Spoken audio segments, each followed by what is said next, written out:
Hello, my name is Michael. I'm a naturalist with the East Bay Regional Park District based at the Crab Cove Visitor Center in Alameda. And I love birds of prey, which are predatory birds, also known as raptors. They include eagles, owls, hawks, falcons, and osprey. They have very sharp talons and really sharp beaks to hunt and kill their prey and eat it. Today, on this video, we are going to learn about an amazing hawk that many of you have probably seen and heard, but don't know by name. This is the Cooper's hawk, the most common hawk in East Bay urban areas. Cooper's hawks are really beautiful. Mature hawks, which are about 2 years old, have red eyes. Juveniles have yellowish eyes. The matures, their backs are kind of a medium gray color with often a bluish tint, and the juveniles have brownish backs.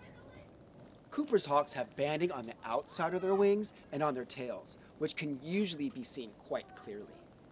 Their tail feathers, when either extended or closed together, often have a curve to them. Now the sharp-shinned hawk, which is almost identical in the way it looks to a Cooper's hawk, it's a smaller bird, but its tail has a sharp edge to it usually. Cooper's hawks are known as medium-sized hawks. They're about the size of a crow. The female and the male, though, are very different in size. The females are larger, and so they will often hunt different prey. So why are Cooper's hawks the most common hawk in our urban areas? For that, we need to discuss not just their size, but their shape and how they hunt. Cooper's hawks are small enough to hunt close to the ground where there are obstacles like trees in a forest or buildings in a city, and being small enough, they can move around them. Larger hawks like a red-tailed hawk, which we do sometimes see in cities, they would much more often crash into a building or a tree. And crashing into a building or a tree is not good for survival. In wilderness and in less developed areas, Cooper's hawks are known as forest hawks. Besides being small enough to hunt around in cities, Cooper's hawks are also extremely agile. Their wings are on the wider side. Some people even call it a little bit rounded. And their tails are really long. They can really move quickly around objects. They can stop suddenly, they can turn quickly, and avoid trees and buildings. Cooper's hawks mostly hunt medium-sized and small birds, and also rodents. So there's usually plenty of food in most urban areas for them to hunt. How do they hunt? Well, usually they're really stealthy, what we might even call sneaky. They fly close to the ground and sneak up on their prey with a burst of speed. Sometimes they'll hide in a tree or on a building and just wait for their prey to come by, and they'll just speed at it really fast and take them by surprise. Now and then you'll see them flying up in the sky, circling like other hawks do, but that's not their most common way of hunting. Since Cooper's hawks are so stealthy, and they're often hard to see, how do we know that they're around us? Well, one way is to look at their possible prey. Right in front of my house, a large group of pigeons often sits on power lines, and they make a mess on the street and any cars that park underneath them.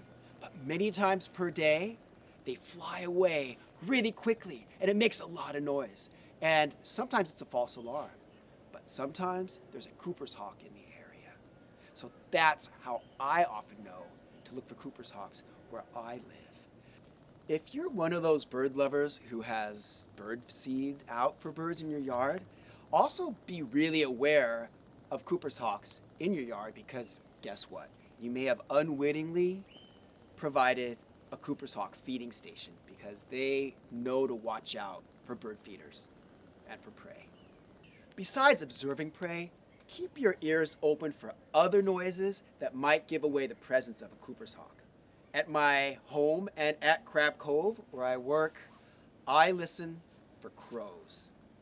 Crows often harass predators. Here at Crab Cove, I hear and see it all the time. Large group of crows, even as many as 100 of them, harassing a Cooper's hawk, flying at it, cawing at it, like diving on it. Why do they do that? Well, it is very possible that Cooper's hawks could eat young crows, baby crows, and so one of the reasons is they're teaming up to scare it out of the area. It makes you wonder, with all that harassment, how could a Cooper's hawk actually catch anything? Well, obviously, they do. How else will you know when a Cooper's hawk is in the area? Well, certainly listen for the hawk itself. Their call is unique, and sometimes they're quite vocal.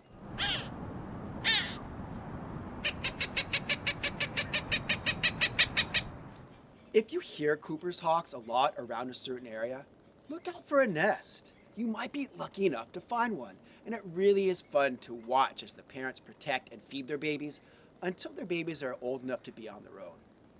Please help hawks by convincing neighbors to not use rat poison, which can end up killing or making a Cooper's hawk sick when it eats a sick rodent.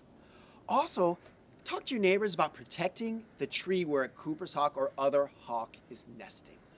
Spread the word about how important Cooper's hawks are and other predators are to the food web. I hope you enjoyed learning about Cooper's hawks.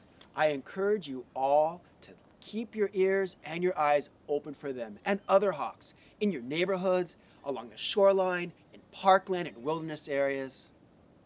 You never know what you might see. Thank you very much, and I hope you enjoy your East Bay Regional Parks.